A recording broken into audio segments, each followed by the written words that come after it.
At 10 o'clock, they're happy. How is she dead 2 hours later? When a San Diego police officer is found dead in her home, who investigates? Follow One of Their Own, a new podcast from KPBS, wherever you listen. Good morning, I'm Lawrence K. Jackson. It's Wednesday, February 11th. There's a new option for fresh food in Imperial Beach. More on that next, but first, the headlines.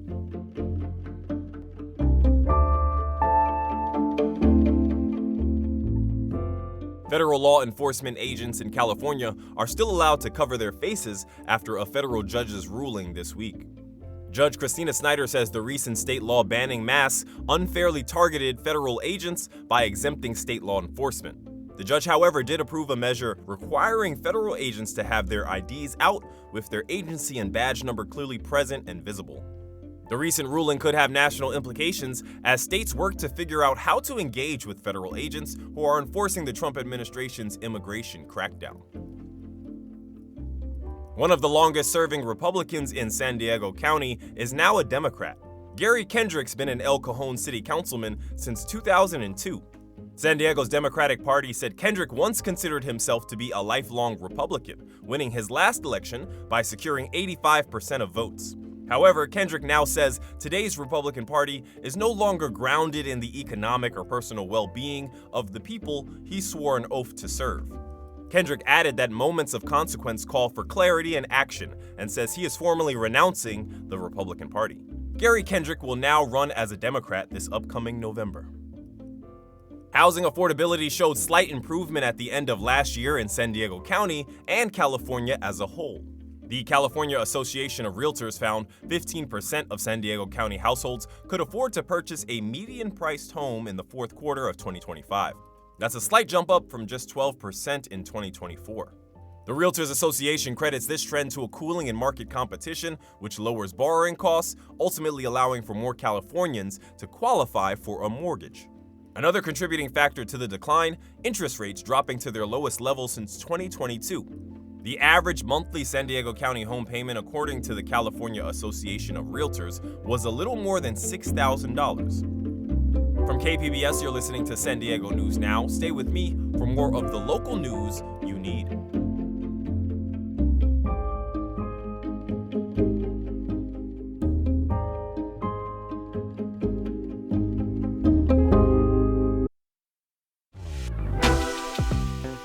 San Diego County is known for being one of America's most expensive regions. Locals are feeling the squeeze and looking for solutions. KPBS's new series, Price of San Diego, delves into the rising cost of groceries, childcare, car insurance, and even our beloved California burrito. You won't want to miss this ongoing series live now at kpbs.org/Price of San Diego.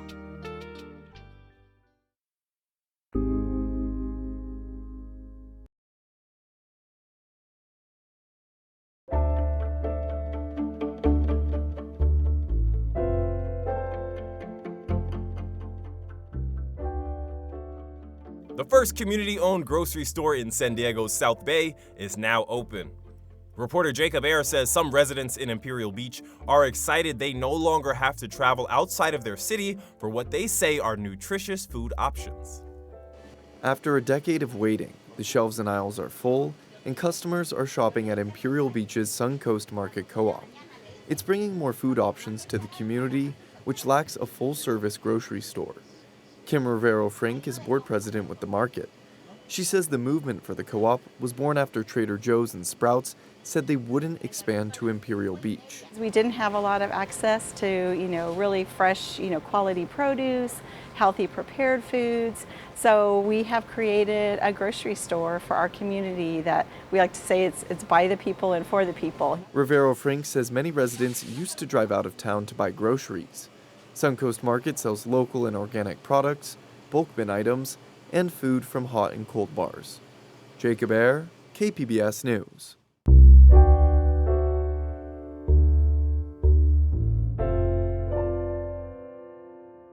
For the first time ever, San Diego County is closing its wait list for Section 8 housing vouchers. Reporter Andrew Bowen says federal funding for this type of housing assistance has been stagnant in recent years. The county and city of San Diego have separate agencies that distribute housing vouchers, which help low-income families afford rent. Both agencies announced recently their voucher waitlists will be closing in order to better serve the applicants already in the queue. Nick Martinez of the county's Housing and Community Development Services says someone selected today would have spent an average of 18 years waiting for a voucher. We're not able to select people from the waitlist. We haven't selected from the waitlist since 2022. So the limited funding that we receive from HUD allows us to support the families that are already on the program, but doesn't allow us to add new families to the program. The county's housing voucher waitlist officially closes on February 20th. Andrew Bowen, KPBS News.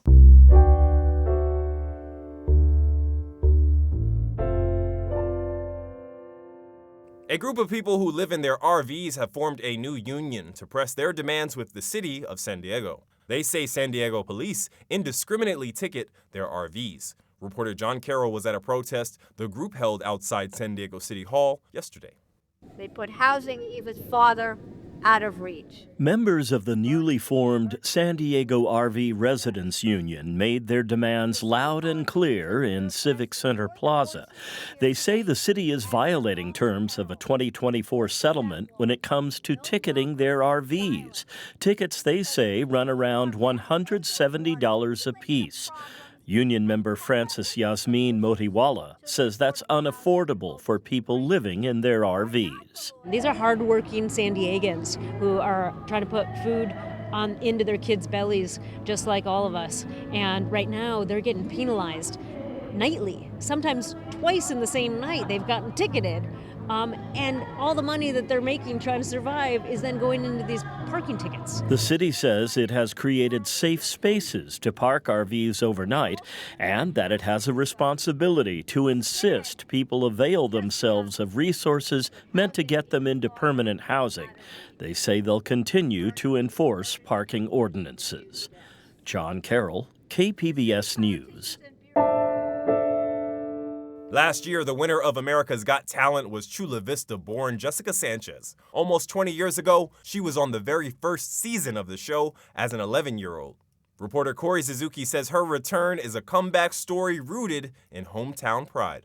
Jessica Sanchez's earliest performances probably aren't the ones you're thinking of. I did like a Seafood City competition, I think in National City. I even did like a mini concert at East Lake Middle School and a couple other ones. I definitely made my rounds around San Diego. Jessica is from the South Bay. She grew up going to these places, East Lake Middle School in Chula Vista, and Seafood City, the Filipino supermarket in National City.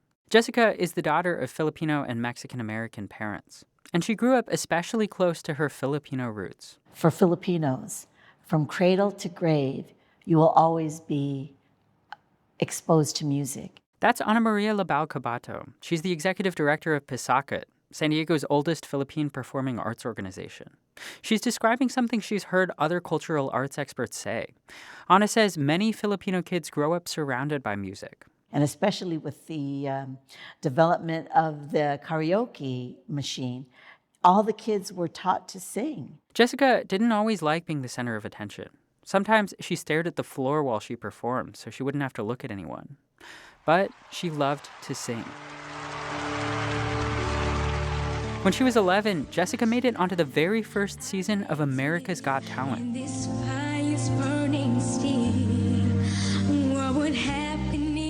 She didn't make it very far, but she resolved to keep trying. She recorded YouTube covers from her childhood bedroom and auditioned for other competitions. At 16, her work paid off. Jessica made it onto another show, American Idol. She captivated her hometown and ended up finishing second to Philip Phillips. It was beautiful, Jessica. Thank you so much. You're so talented. God bless you. It was her breakout moment. Jessica left home and moved to Los Angeles with a record deal. In 2013, she released her first album. But Los Angeles was a little overwhelming. A lot of people around Jessica had their own ideas about what she should sing and how she should dress, about who she should be. I remember guys, managers or like producers and stuff like that, that would tell me like, oh, like, you know, we could see you being like this sexy Asian girl, you know? And I'm just like, this is really weird that you're like trying to put me in this like box. Ana says young artists, young women of color especially, often face these pressures. Sometimes as a young person, You don't know how to process what's being thrown at you. So you just do what you're asked to do. To Jessica, it felt like the industry was trying to make her into someone else, even though she was still trying to figure out who she was. I started really doubting myself. I really want to do this. I love music and I want to become a performer and a singer, but I don't know if I can do that. Jessica decided to take a step back from everything. She went home to do a show in National City. Back in her hometown, Jessica was able to slow down. She met her now husband, found a deeper relationship with Christianity, and continued to reflect on her purpose as an artist. The years went by. Jessica and her husband moved to Houston. She started thinking about whether it might be time to move on from music altogether. Then she heard the news. America's Got Talent was back for its 20th season, almost 2 decades after she had first appeared on the show. It felt like a sign. Around the same time, Jessica learned she was pregnant. There was this sense of peace of like, yeah, I'm going to be a mom now, and this is a new season in my life. This is a new thing. And I talked to God about it, and I was like, if this is what he wants, he'll make it happen. If not, then it won't happen. I just woke up from a dream. Jessica blew through the audition. She advanced through quarterfinals and semifinals. In September, she reached the final round. I was kind of like scrambling of like, okay, how am I going to make this my own rendition instead of it sounding like karaoke, you know? I poured out all of my emotions and like a mix of like grit, but also gentleness. So I'ma love you every night like it's the last night, like it's the last night. If the world was Back home, Anna was watching. You can even hear it in her voice. It was so soulful. And it's like you could sense that she knew who she was now.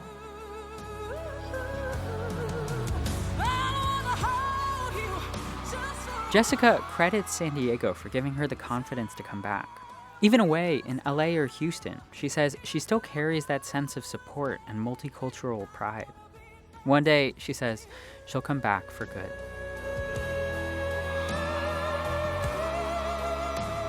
Corey Suzuki, KPBS News.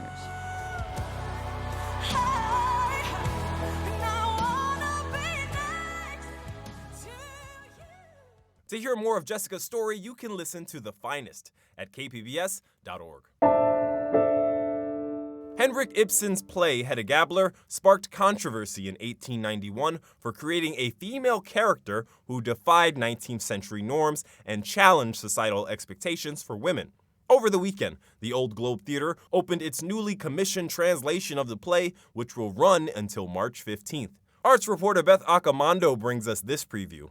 Hedda Gabler may be 135 years old, but she's still turning heads. Henrik Ibsen's play has inspired countless theater productions, as well as dozens of TV and movie adaptations. Just last year, Tessa Thompson starred as the mercurial title character. Sometimes I can't help myself. I just do things all of a sudden on a whim. I don't know why. It's kind of the female Hamlet in many ways, the contemporary female Hamlet. Barry Edelstein is directing Katie Holmes as Hedda Gabler at the Old Globe. It's a period play, but one that has not lost its bite. It's very much a feminist play about a woman whose options are circumscribed in a world of men and the behaviors she is then driven to in order to survive. The critique of the patriarchy is very much still there, but it resonates in a larger context now about a free spirit, a woman of imagination, a woman of wit and irony, a woman of desires for greatness being put in a box by a world that isn't really comfortable with that. I think that female rage resonates time and time again, right? Holmes says Hedda, in all her complexity, resonates today. There's pieces of her experience on that stage, I think, that are very relatable emotionally. Obviously, there's a lot of big metaphors and a lot of actions that seem demonic. But what we've tried to do is give perspective on her perspective. Helping provide that perspective is playwright Erin Cressida Wilson, who was commissioned to create a new translation of the play. In tackling Ibsen's text, she noticed that in some ways, little has changed since the 1890s. We think that we've come so far as women, and we have, but we all know that we also have not. I think that we all relate to Hedda Gabler. Part of it is that she has complex desires, and we relate to that. And we relate also to the world saying, you're not supposed to be that complex. So that's why I call it the kaleidoscope of Hedda. And we're all so hard to pin down, but why should we be pinned down? Yeah, exactly. She's not one thing. Holmes appreciates how Wilson has adapted the play. Aaron has this way of getting to the heart of things, and in a very direct way, but it's still subtle and gives us room to play. She really brings this character more off the page and more present to today's world. Edelstein adds that Ibsen is known as the father of modern theater. He was the first writer to bring psychological realism onto the stage. Recognizable people that are not kings and queens, but just regular folks dealing with regular problems. People who are struggling, people who are difficult, people who change their minds, people who are trying to figure out their place in the bigger world. And Hedda Gabler is one of his masterpieces. Wilson agrees. I mean, he's really good. That's it. He's deep, he's psychological, he's funny. He lasts through time, through decades, through centuries. And he's entertaining while being very, very cruel and hard. Ibsen is really willing to have characters say to each other what they really mean. There's no politeness, there's no sheen of politeness about it. And I'm really enjoying the kind of bluntness of it and the frankness of it and the in-your-face kind of nature of it. It's fun, it's exhilarating. And I just tried to mine that aspect of Ibsen, who was my collaborator. I mean, I got to work with him, which is such a blessing. You can see the fruits of that collaboration in the latest production of Hedda Gabler at the Globe. Beth Accomando, KPBS News. That's it for the podcast today. As always, you can find more San Diego news online at kpbs.org. I'm Lawrence K. Jackson. Thanks for listening and have a great day.